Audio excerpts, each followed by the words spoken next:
sunshine, my only sunshine. I used to sing that song with my little brother. He'd always say, "Sing it again, sing it again. I'll feel better if you just sing to me." But do you feel better now, Billy? Do you feel better? A young woman is forced to make a decision that nobody should ever have to make in Grief Struck by J.J. Jonas. They say I have a decision to make. Well, really the decision is already made. I just have to say the words. I just have to let go and say the words, and they'll do the rest for me. But I can't. They just won't come. Maybe if I sing it, it'll be easier. Goodbye, Billy. Goodbye, Billy. Goodbye, Billy. Time to say. That's the last thing I remember, you know? Was Billy asking me to sing and to ride with me and Josh over to Grandma and Grandpa's house on Christmas Eve. Oh, can't I ride with you guys? Come on, please. No, Billy. Me and Josh have to run by his parents' house to pick up some presents, and the last thing they need is another kid screaming and running around the house. Besides, Josh and I haven't been alone all day, so bug off. Go ride with Mom, Dad, Mimi, and Pops. We'll be along later. Aw, Jane, come on. I just want to hear you sing that new song you've been working on. You want to hear a new song? Here's one for you. Billy is a moron, but E-I-E-I-O. His brain is smaller than a nut. E-I-E-I-O. Shut up, Jane. I'm going to tell Mom. Go ahead, Peanut. She won't believe you. I'll tell her that you were singing it, some crap you picked up at that low-life school of yours. Who do you think she's going to believe? Huh? Huh? Billy hung his head as Josh chided me for being an abusive older sister, but I didn't care. I mean, he was always such a pest. He was always such a pest. He was. Josh and I left to go to his parents' house. I never told Mom and Dad goodbye.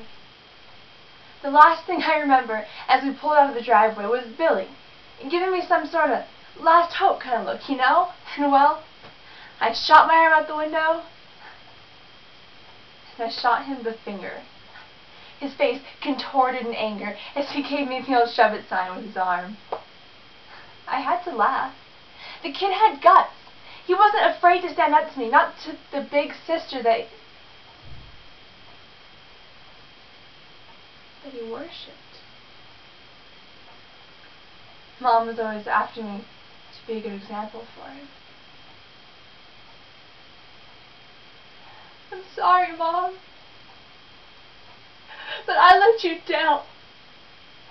But how was I supposed to know what would happen that night? How do any of us know what will happen within the heartbeat of the next moment? I mean, one minute you're joking around saying your brother has nuts for brains, and the next minute? I didn't know, Mom. I just didn't know.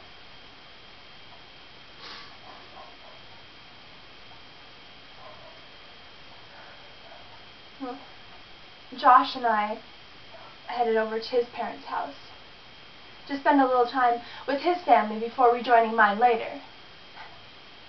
You know how it is when you get older. You gotta divide your time up between everybody. And well, Josh's family was huge, so by the time we finished there, we were running a little late.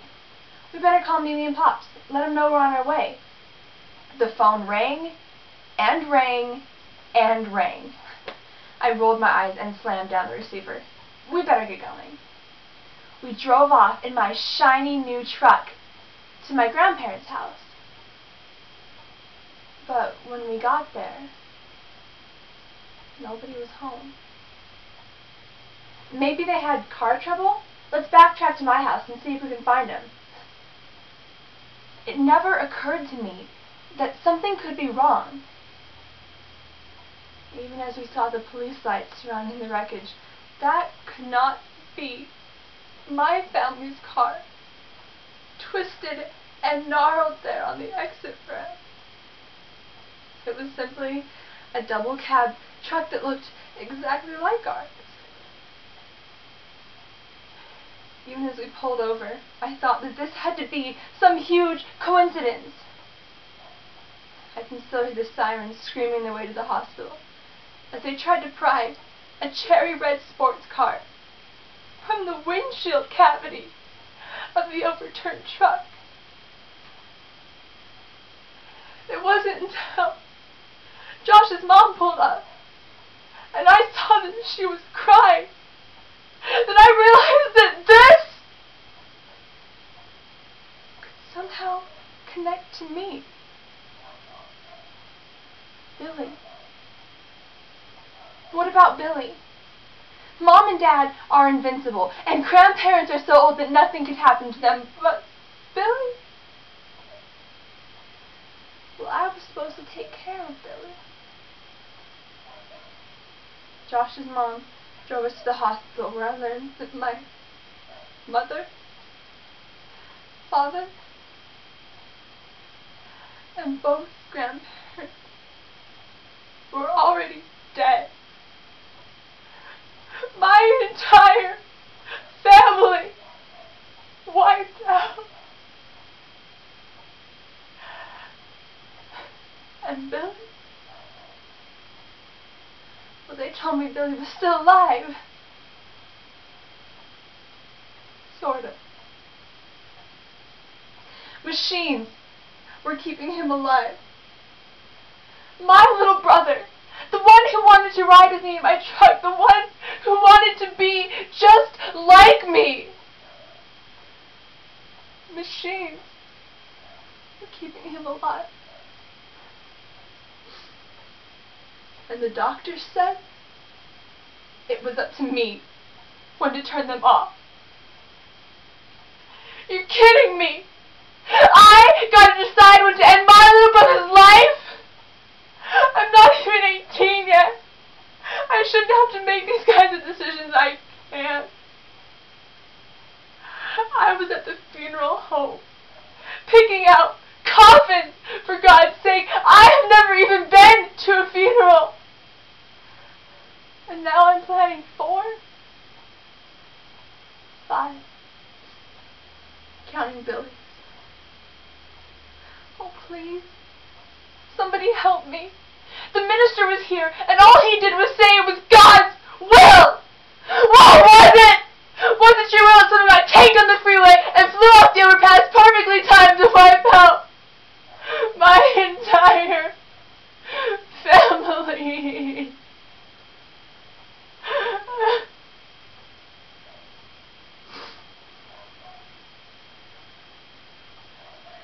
Billy, I know I gotta let you go, but I don't want to. If I would have just taken you with me that night, you'd be here now. But I'm here, Billy. Me and you. Do you want me to sing for you? Does that make it better? Goodbye, Billy. Goodbye.